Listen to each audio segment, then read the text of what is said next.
I'm here today with Anne Laure Jackson. Hello, Anne. Hello, it is great to be here. You always brighten my day because I get to see you and Richard every single week, and it's just between the two of you. I think, do you know what? I've got a friend. Now, all the people I interview are wonderful, but it's nice to have people I can see every week. Oh, that's so kind. Bless you. And vice versa, obviously. Like, I love coming to these things. So it's like, yeah.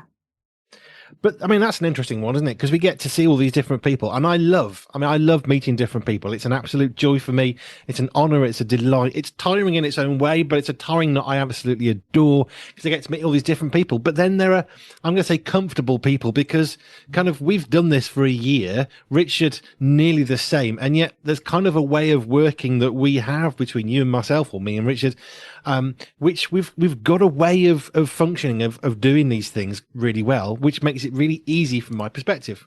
It is. It's really nice to be able to come into something that you're never quite sure what it's going to be, but we can both cope with that degree of uncertainty because it's just we're here to chat. We're here to communicate. We're here to see. What are we inspired by that's going to help somebody at the end of the day? Because that's what we're here for. And it's like, okay, you'll say something, I'll say something. We'll see where it goes. And it's just like, okay, take it, lead it. We'll go with it. And yeah, there's that ease because I trust you, and yeah, it's a mutual respect and a mutual trust, and it's a nice place to start a conversation from. Which does bring up an interesting sensory thing because whilst I absolutely adore and love the people that I get to meet who only meet once on an interview on a Zoom call, and I absolutely adore it, I really, really do.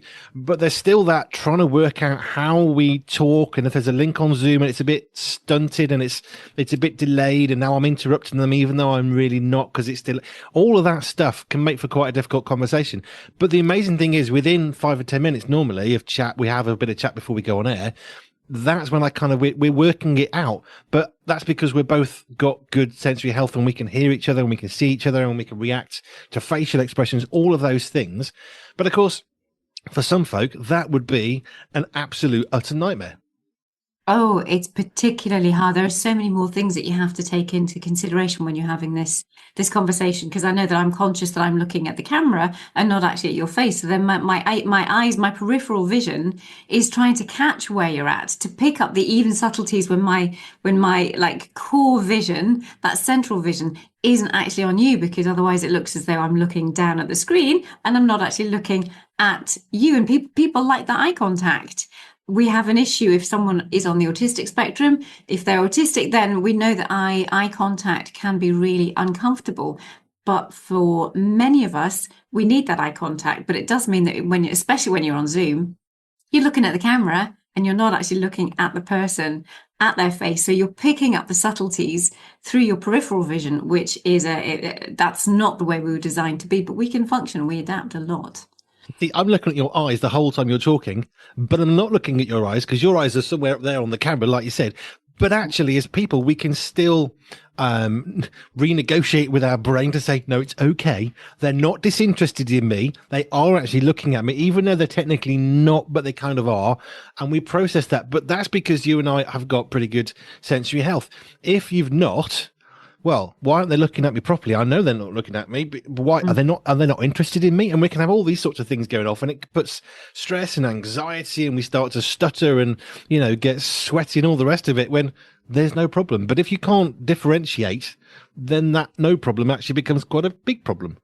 Yeah, it does. And it also looks, because if somebody's looking at themselves, so if I was to like to look at myself down here, I can see myself down here, but I'm not looking at you until I put my eyes up. And when people do this in their cameras, you'll see it all the time if folks are on TikTok or Instagram or whatever, or Facebook, and they've got a picture of themselves. But if their eyes are focused towards what they are looking at, so they are looking at themselves and not at the camera, you feel a bit disjointed, and it also seems quite self-centered, that actually they're wanting to have a picture of how they look and they're wanting to check themselves rather than wanting to engage socially with someone else. We have so many subtleties, don't we, about what our body language, what our communication, or how we communicate with other people. And that's always a subtle one, especially over the last number of years as we've become more screen orientated.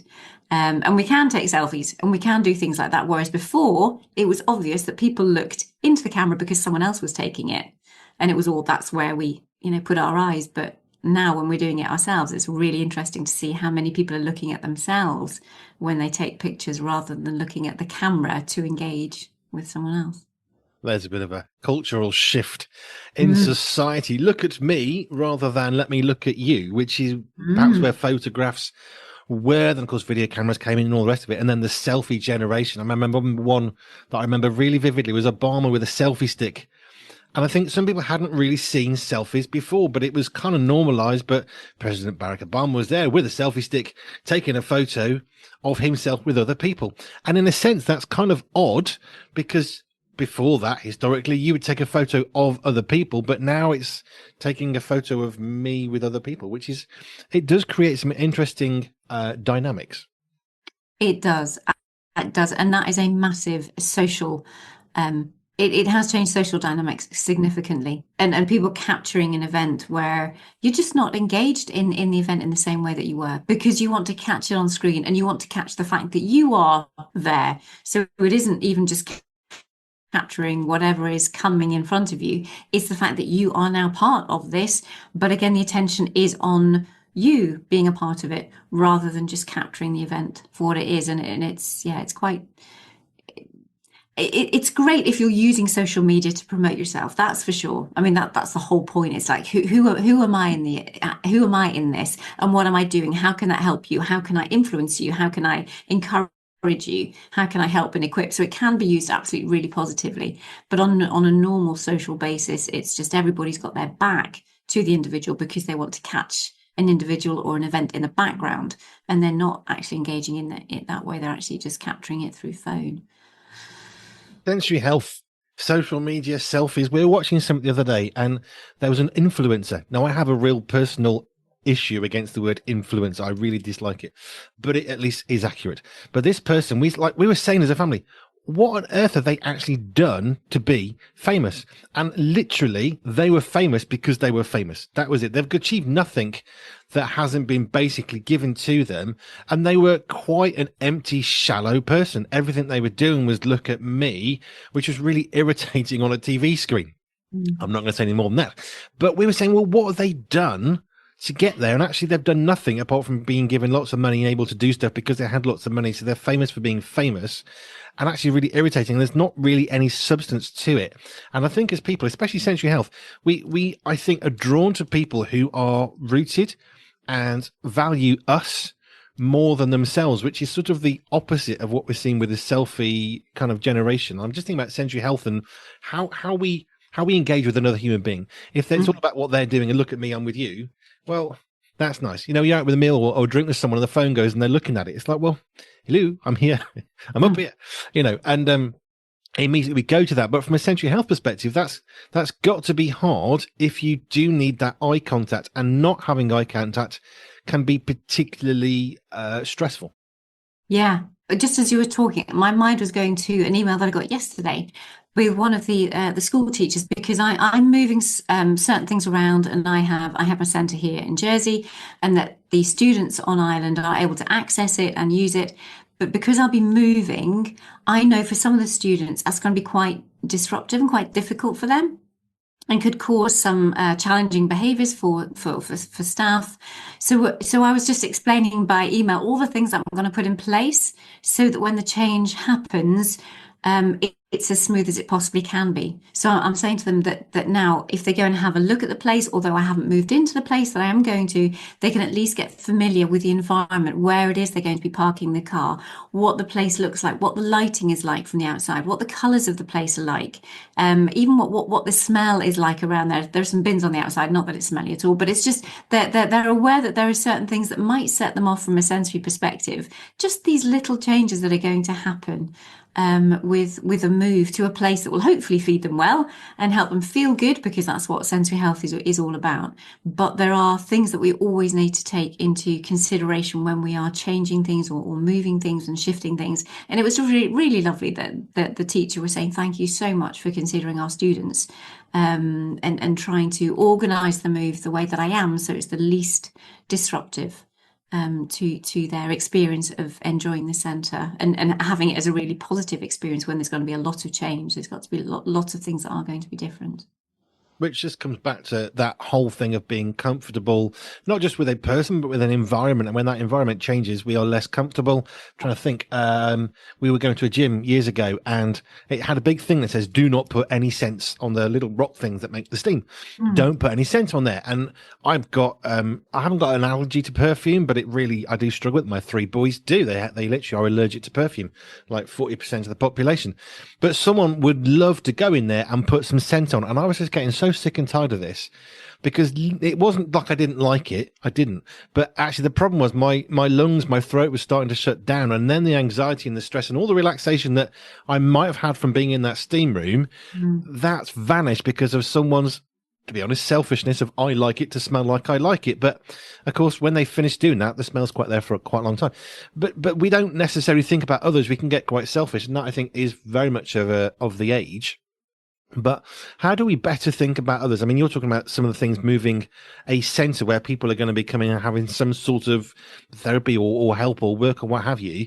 So you're trying to say, look, this is what's changing. So it's not that real, really hard, sudden, fast change, which as people, I don't think we do like. I actually do like change. I like things to change naturally, mm. but I don't like sudden aggressive change that I had not seen coming because then I feel like I've been sideswiped and where was I standing and hang on, what's gone on here? So Mm. how does that work? It's just like I love the fact that the more we can think all the time, I'm growing in how can I be more and more considerate in what I do and how I do it. How can it's a sense of sacrifice. There's a big thing like this week in particular, looking at the word sacrifice. We've been looking at generosity and how to be more generous of spirit, but also just we know there's a scripture that talks about obedience is better than sacrifice, but that sacrifice and sacrificial giving, sacrificial living is nonetheless a pleasing aroma, talking about smells. But it's just a lovely thing, and it's not always, well, it isn't something that comes naturally to us. And I have challenges. My husband has a diagnosis of multiple sclerosis, visual impairment. We've now got teeth issues going on. There's always something going on, and constantly it's that reminder. Okay, when you're dealing with someone who is different, has a disability, a diagnosis, a disorder, something that demands more of you, how much are we willing to allow ourselves to be challenged, to accommodate, to live sacrificially, to live generously? And that's it. It's a hard place, but it's one that we can absolutely find joy and peace in. And that's my encouragement to families that are really, really struggling with hard things. We were talking about self-harm last week, and dealing with all of those issues when we need to get a good sensory assessment to try and stop the self-harm. But it's that constant giving, that constant support for those in the family or in the workplace or at school who are just hard work. And coming to the end of term, as most of us are in the UK anyway, children are tired, teachers are tired, staff room assistants are tired, and it can go downhill pretty quickly.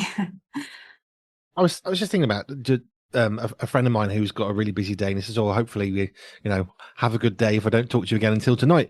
I just thought, wow, that's a busy day, but busyness kind of infiltrates our lives, and even with the best laid plans of I'll leave a nice little gap here and a little gap there, they can so quickly get filled up. I've had that today, where I just feel like I'm going from one thing to the next, and every one of those is urgent. And sometimes you can't think, "Oh well, we'll push that off." Sometimes you don't have that luxury. So I was just thinking about, I've had a busy day. A friend of mine's having a really busy day. So early in the morning, I'll chat to you tonight if I don't, speak to you through the day. And this is someone we speak to quite a lot. How do you best prepare when you leave gaps and they go, like, you just have to sort of go with that. But when you know that the day ahead of you is absolutely insane, how do you find time when there's no time to care for yourself, which is so important? But sometimes life happens and we don't get that. I'll just go and have a half-hour break. Maybe that's gone for whatever reason. That's life. But how do we best prepare when we know we're not going to have a break for the next 12 or 15 hours? This is I look at the minutes, the moments. It's those as part of having a sensory diet, which is how we put in the right kind of sensory input into every moment of every day where we can. So we choose the activities that are going to meet our needs. We're going to choose the activities, and generally they are on a bigger scale. But this is where we go to the snapshots. This is where we take those minutes. And it literally is at that 1 minute. I mean, we're very good when we work on Zoom and when we're working to timescales, we're very much by the second. So a minute can actually feel like an awful long time. Remember the minute silence in November that we take, that can feel like an awful long time. So you may not have a long time, you may not have 5 minutes, you may not have an hour, but just take a minute, lie on the floor, set your alarm on whatever it is. Close your eyes, close your ears, or play some music in the background and just breathe. Lie flat. Just, I mean, obviously we need to find what works for best. Some people might want to run and just run on the spot for a minute, and that's it. But set the timer, give yourself a minute, and it's just in between each hour of what is happening. Find those things that will work for you, but take them minute by minute, minute at a time, one hour, every hour. Try and find a minute of something, whether it's just sitting there and breathing, putting on music, going just literally a walk around the block, whatever you can do in that minute, so that there is a moment. It's capturing those moments of just calm and peace and speaking good thoughts, or just listening and just trying not to think of anything, or doodling. Just doodle and let your body do. Hang upside down. That's what someone, just hang, or breathe, or smell something, sit. Just find something that works for you, but a minute at a time, and set the timer so that you don't lose that time when you don't have time, but you can really calm your system down in a minute. We can do all that we can do to make sure we have, our half hour lunch hour, whatever you're going to have. As a trucker, I get a 45-minute break every 4.5 hours, basically. So you can have those times. Sometimes they're stolen. We had a day off on a Saturday one time, and it just got taken over with boiler repairs. And, we worked 6 days. Our seventh day was a day off, and we didn't have it. And then I worked for another 6 days. These things of life are always going to come our way, which is why it's important we don't overfill everything and try and create gaps when we can. But one of the recurring themes that I know with you that we keep touching on is, but when it goes wrong, or when it goes wrong, you just got to find a way of getting through it the best you can. You're not going to meet your best. You just need to be as polite and gracious as you can. And we'll say around, in our own family, look, this person's got a busy day. Just try and help them out and be as compassionate as you can, and just give them extra help. We had a problem with one of the things to do with our radio, and it was like, this person needs help. We got 15 minutes to do something that's supposed to take 2 hours, and 3 of us jumped on to help this person achieve something, because you know what? Whatever we're doing right now, this person's actually at the coal edge. The coal face. They've got to have that help. That's one side of things, but I think it is really important what you said about how, in a 12-hour day, there's going to be minutes when you're not busy, and it's seizing those minutes, isn't it? It is, and seizing them consciously to stop, to do something active in that minute that isn't, within the normal, it isn't part of the to-do list. It's just that moment of reflection, the moment of stopping, the moment of just taking aware of all your senses, what you're smelling, what you're seeing, what you're hearing, what you're feeling. Even if it's just putting on the ear defenders, have a set of ear defenders so that you can just shut out what is happening externally, and it'll be quite surprising what that does to your system. And blowing balloons, that's funnily enough, it saves you going out and having a smoke. Basically, you're using that, or having a vape, all of that stuff. Oral motor is powerful in regulation, and that's why a big reason why I think folks go for their smoke breaks and whatever else. But the blowing and sucking is really important in regulation. So have a balloon at your desk, or in the house, or wherever, and have it in your pocket, and it's like, just blow a balloon up for that minute, and then have fun letting it down. I had 2 thoughts off the back of that, and they're rather conflicting. The first one is, hey, take up a new hobby. You could do balloon animals. You could blow the balloon, and that could be your relaxation at work, making some animals. But then my other thought was, some people cannot cope with the sound of a balloon and the sort of the latex rubbery thing, and any sort of moisture and rubbing, that squeaking sound. Sorry if you've just had a little panic attack, but that can actually trigger people. So again, know your know your audience. Literally, if you're in an office and you know someone's got that particular thing or a latex allergy, please don't use latex balloons. Just a suggestion. Yeah, yeah. And I was chatting to one of the staff members. I want to record them juggling because so go out and like have a juggle. That's remarkably organizing because you're using your proprioceptors, your muscles and your joints. There's an awful lot of concentration needed just for that. So you can't concentrate, you can't be bothered, you can't be stressed by other things. If you're just able to juggle. So yeah, if it's noise that your colleagues don't like, pick up juggling and just take a minute every hour. And it's just you're working on a skill and but that's another really good another good thing. Oh, and I'm also contacting our music teacher at school so that we can look at all the different types of instruments and how they affect our sensory health with the different things that it demands of us.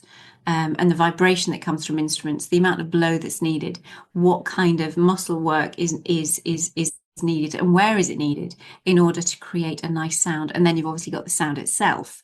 But yeah, that's another project in the making. Here's one then. It's like, I mean, you were talking about having to lie down or running on the spot. If you're in a really busy environment, you think, well, if I run on the spot, they're going to basically say, let's take you to the little quiet room with the nurse. So how can you help someone in an office where lying down is an option because there's no flat spaces? Perhaps juggling might be dangerous. Blown balloons. There's someone who has a real freak out at the sound. What can we find in our offices? I'll tell you where this comes inspired from. I remember watching, it was somebody, a doctor or something, talking about weightlifting and grannies. And it was one of those little moments of, where are you going with this? But he talked about how as we get old, we tend to do less exercise. And then we think perhaps conversely that the only way of exercising is with a really expensive set of barbells or dumbbells in a gym. But he said, if you take really common items in the home, one of which I love this, was a set of oven gloves that's linked in the middle. Take your baked bean tin, stick one on each side and lift that up and down. As an older person, now you're weightlifting. It's actually weightlifting. That's a great way for someone who's older, not just to sit there and do nothing but watch TV, but actually to sit there because you can't walk because you're tired, but actually you can do a little bit of weightlifting. You've probably got oven gloves joined in the middle, or you can make a little sewing project to do so.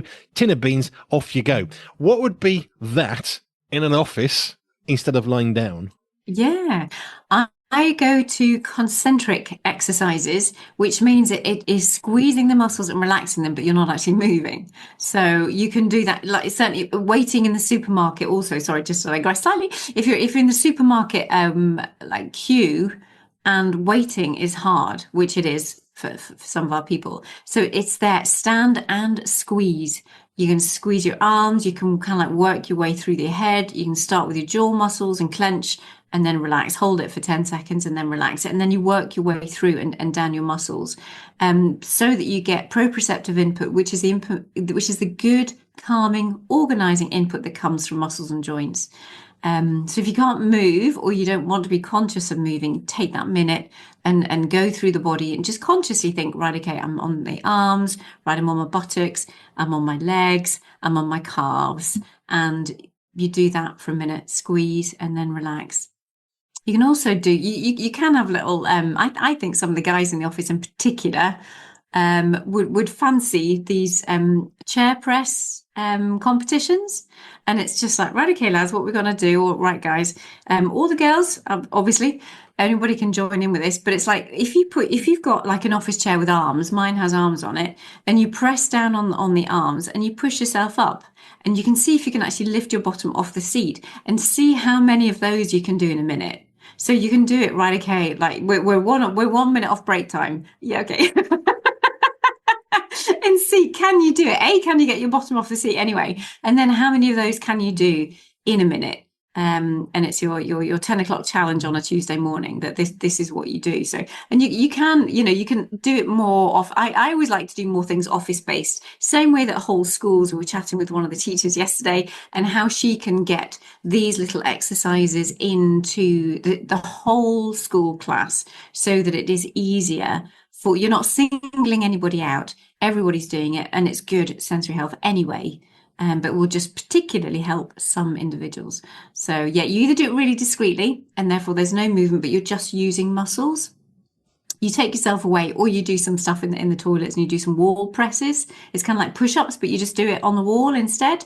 So you don't have to do it on the floor where it might be a bit grubby and you don't want to get that close on an office floor, but you do it against the wall instead.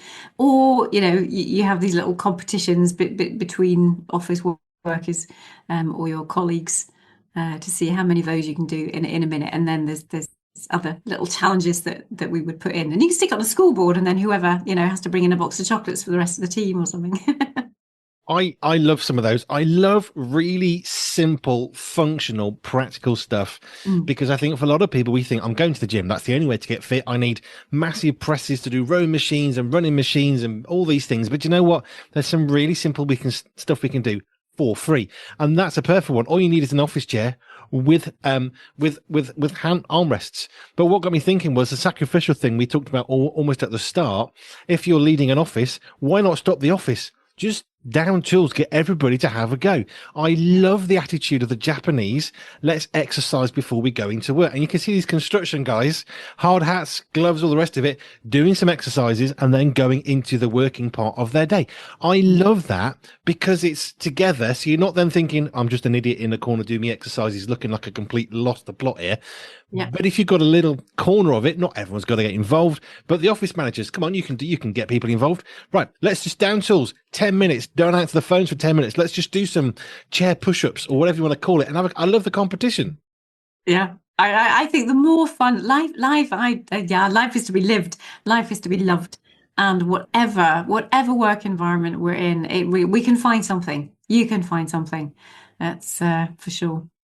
Without looking like you're completely insane and slightly mad, which maybe we all are to our own little degree, but I love the practical and the simple that can help our sensory health. We don't need fancy tools or swings and all the rest of it. As brilliant as they are, you need a strong ceiling. Please don't just stick one in your roof and off you go, because that's not going to end well. But actually, most office chairs, I mean, they're pretty cheap. Most offices have got an office chair, we would hope, with arms. You can even do it without arms as well. You don't even need the arms on it. You literally just, any chair will do. Just stick your hands underneath your legs and have a go and seeing, how high you can get yourself off the chair and literally just going up and down. Or get two tables together. You can do it like two tables close together, and you kind of like do little push-ups in between two tables. Yeah, so loads of things that are not hard to do. I really, really like the simple stuff. I mean, I work from home, so I can go and have a lie down if I want to, but office chair, I do have arms, some do, some don't, but that's what I really like about these is sensory health is not for children. It's not for autism. It's not for ADHD. Yes, there's going to be some work for that, but actually it's something that helps all of us. And the better our sensory health is generally, the better we can perform, the better we can function in our jobs. And I was also thinking that the lovely thing about the chair press ups, not only is it the muscle work as you press, but you've also got linear vestibular as you're going up and down. So that's also really alerting. It's kind of calming. It's organizing. It's another. You've got a really lovely, very, very simple activity there that hits lots of senses. See, there's another little thing you could do, go around to offices and fixing all the people who are stressed. Right, let's stop on your chairs. Let's go. But have a bit of fun with it. And I love that thing you said about life is to be lived, life is to be loved. But so much of life is down and distressing and all the rest of it. Work is hard, and it should be hard to some extent. But it doesn't mean and preclude us from having fun. Having fun, being fulfilled. Yeah. Anne Laure Jackson, thank you. If you want to connect with Anne and find out more about chair sit-ups or push-ups or whatever you want to call them, pure247radio.org, pure247radio.org. I'm looking at the camera now. pure247radio.org/ALJ will connect you to Anne Laure Jackson. And I'm looking back at you. See, I'm more conscious of the fact I'm doing that now. I'm switching between the camera and you. Thanks, Anne. Oh, it's great to see you. Speak next time. Pure Media, the magazine, is hand-perfected with some of the finest writers from around the world that we could find. And yes, Andy B too. New editions are released just for you on the first Friday of every month, from our family to your family. Pure Media, the magazine, is available now. Sign up for free at puremediafamily.com/magazine.